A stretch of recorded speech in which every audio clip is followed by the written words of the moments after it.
ನಮಸ್ಕಾರ ಸ್ನೇಹಿತರೆ, ಎಲ್ಲ ಸ್ಪರ್ಧಾರ್ಥಿಗಳಿಗೆ ಎನ್ ಅಕಾಡೆಮಿಗೆ ಸ್ವಾಗತ. ಇಂದು ನಾವು ಕೆಲವೊಂದು ರೋಗಗಳ ಬಗ್ಗೆ ತಿಳಿಯೋಣ. ಅಂದರೆ ಯಾವ ಯಾವ ರೋಗಗಳು ಯಾವ ಒಂದು ಸೊಳ್ಳೆ ಕಡಿತದಿಂದ ಬರುತ್ತದೆ ಎಂದು ನೋಡೋಣ.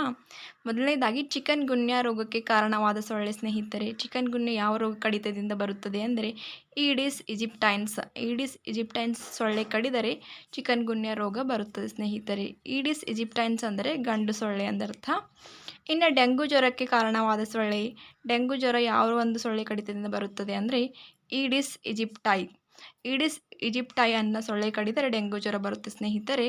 ಈಡಿಸ್ ಈಜಿಪ್ಟೈ ಅಂದರೆ ಹೆಣ್ಣು ಸೊಳ್ಳೆ ಎಂದರ್ಥ. ಇನ್ನು ಆನೆ ಕಾಲು ರೋಗಕ್ಕೆ ಕಾರಣವಾದ ಸೊಳ್ಳೆ. ಆನೆ ಕಾಲು ರೋಗಕ್ಕೆ ಯಾವ ಸೊಳ್ಳೆ ಕಾರಣ ಆಗುತ್ತೆ ಅಂದರೆ ಕ್ಯುಲೆಕ್ಸ್ ಅಂತರ್ಥ.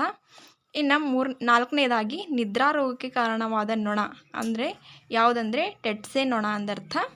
ಇನ್ನು ಟೈಫಾಯ್ಡ್ ರೋಗಕ್ಕೆ ಕಾರಣವಾದ ನೊಣ. ಕೆಲವೊಂದು ನೊಣಗಳು ಆಹಾರ ಪದಾರ್ಥಗಳ ಮೇಲೆ ಕೂತಾಗ ನಾವು ಅದೇ ಆಹಾರವನ್ನು ಸೇವನೆ ಮಾಡಿದಾಗ ಈ ರೋಗಗಳು ಬರುತ್ತವೆ ಸ್ನೇಹಿತರೆ. ಟೈಫಾಯ್ಡ್ ರೋಗಕ್ಕೆ ಕಾರಣವಾದ ನೊಣ ಯಾವುದಂದರೆ ಹೌಸ್ ಫ್ಲೈ ಎಂದರ್ಥ, ಅಂದರೆ ಮನೆ ನೊಣ. ಧನ್ಯವಾದಗಳು.